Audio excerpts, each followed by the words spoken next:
Welcome back to Trash Panda Off-Road, guys. This is episode 2 of fixing the X-90 Purple Panda after we took it to Elbe Hills off-road area. This one we're going to pull the passenger side axle off of it and pull the front diff third member out to see if we need to buy new ring gears for it or if they're still in good shape, because we did crack the third member.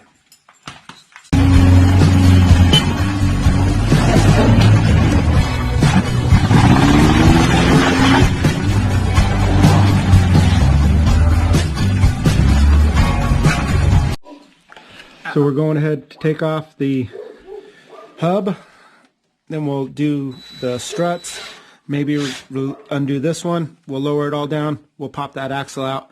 There's a couple of different videos on my channel, guys, on how to do this. It's really a pretty simple process to pull the axle, and we'll get this thing taken care of, and then we'll look inside the third member there and see if the ring and pinion is all smashed up or not. Dogs are in the way.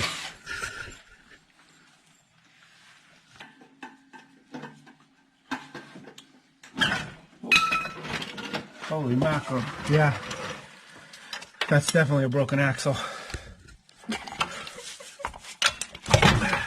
Oh, there are beads everywhere. Wow, you broke that axle. And here's the other half of it. Is it not supposed to be in two? No, it's not supposed to be in two. This piece here, it holds a bunch of little ball bearings that race around in here. Yeah, that's junk. But we still got to take this third member off because it is cracked and broken. Right under here. Right there. It's got a huge crack in it.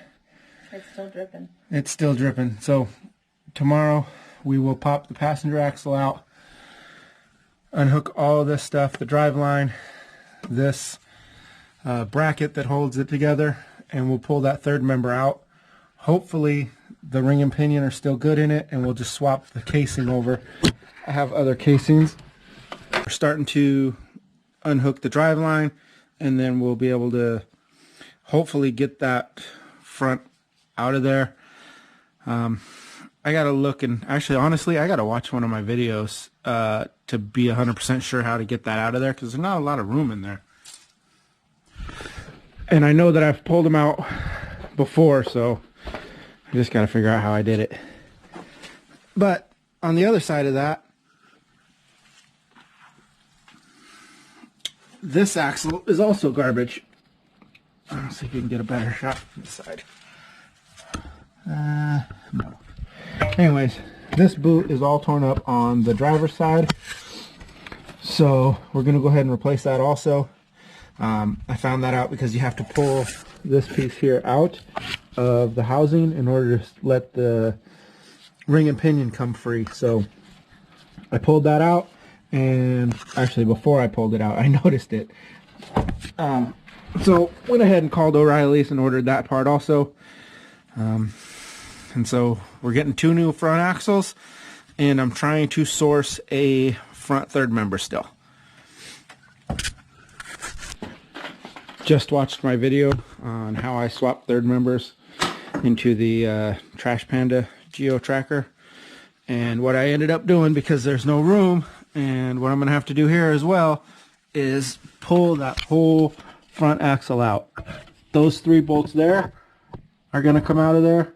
The main bolt on the cross member comes out, and then there's also a very long bolt right up in there that holds that side. So that one, those 3, and that one there, those are all going to come out, and I'll have to drop the whole axle housing out, and then I'll be able to pull the third member. Hopefully this comes out on camera now that I have the front axle housing out. Third member, it is cracked right there, and it goes all the way up over this fin and comes all the way up to here. So that's a good crack she put in it. I popped this free, so hopefully I get this out, and in theory the gears are still good inside. So no metal shavings, no broken pieces. And the housing, the aluminum housing, still in good shape. And it looks like gears look good. Don't see any chipped teeth. Pinion down there looks good. So she just broke the cone on the front third member. Just unwrapped the gear set that I got. I drove up to Puyallup. Got these from Randy Gibbs. If you guys don't know who Randy is, by all means hunt him down on the Facebook if you need parts. He does a great job with a lot of knowledge, and he has a lot of parts up there. Unfortunately, I made a deal with him and swapped some parts, including the broken third member that I had, but I left my cross member support on it. This one does not have one, so now I'm going to have to try to find and source one without hopefully having to drive all the way back up to Puyallup. It's about a 6-hour round trip for me. So got the front diff back in. All the instructions on this are in my video about replacing third members and stuff. Basically, you clean all the goop, re-goop it, put it all back together. The issue I did have with that support beam, I was able to take one off of my white tracker. You guys maybe have seen that in some videos. So I took that piece here off of my white tracker. Still gonna need to find a replacement. If you take this off, the whole thing drops. It needs that support beam. So maybe Randy and I will get together and work out a deal to get that thing shipped back to me. I just cannot win with this project. It's one thing after another here. So this is this axle shaft that came out of the driver's side. It is the 96 and up 26 spline. Unfortunately, it does not go back in. The side gears on the axle third member that I just got from Randy is different. It is the earlier style, which is this one, which I do happen to have one of. You notice the thickness of the axle? Yeah, big difference. Not cool. This one does not go in. This one fits right in. 96, some 95s, 94 and down. Obviously the third member I got was not out of an X-90. It was probably out of just an automatic tracker or something like that. So that's unfortunate for me. Gonna have to use this. I luckily had this lying around off of another rig that I had. So we're gonna go to the skinnier axles in the front because we don't have the side gears that we need or the front cross member, third member that we need. So making changes again. Got the driver's side back together, all put in, ready to rock and roll. But before I put the tire back on, I still gotta hook the brake thing back up. But she needs, it looks like she needs brakes too. Oh no, they're not that bad. I was gonna swap out the brakes, but they don't look that bad after all. Okay, so driver's side all back together. We'll put the tire back on. Unfortunately, I have to wait for the new part to come in for the driver's side, for the passenger side, because I had to switch to the newer, older style axle shaft with the 22 splines and not the 26 splines that come with an X-90. Another change of plans. After looking at her brakes, they are bad. So new brakes are on order along with the new axle. So we're done for the day. I already got the new brakes, got them installed over here on the passenger side, all in, ready to go. Got the correct axle, hopefully. Notice the difference in the two splines. Sizes are way different. Newer trackers and such, the bigger spline, older ones, the smaller spline.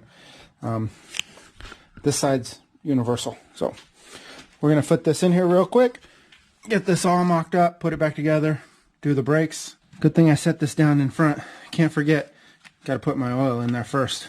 I put this right here on the ground, right there, just to make sure I didn't forget, because I was about ready to push that axle in.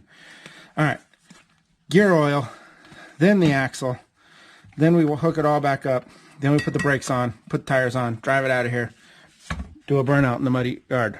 Okay, probably not that part. Real quickly, in case you guys don't know how these brakes go on, they do not go into the caliper. They actually sit right here. It's way easier this way. Look at that. Just like that. Same thing with the back one. The clips are already on the disc, I guess is the term here. Just like that. They're already in.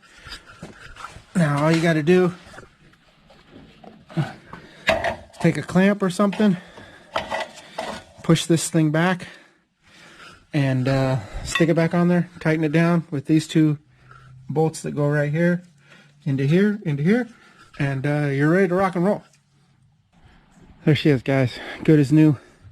All put back together. Brakes in. Tested it. Drives down the road. Has four-wheel drive. Ready to rock and roll. Give it back to the daughter until she breaks it again, and we'll fix it again. No, it wasn't much of a how-to video, but it was a video just showing you some of the stuff that you can run into and the problems you have if you do blow up a front diff.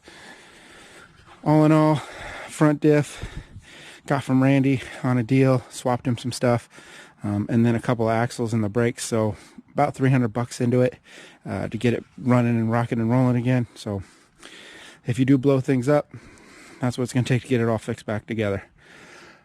Thanks a lot for watching, guys. Hope you enjoyed the video. Put your comments down below. Follow along on the Instagram, Trash Panda Off-Road, and I'll see you guys in the next one.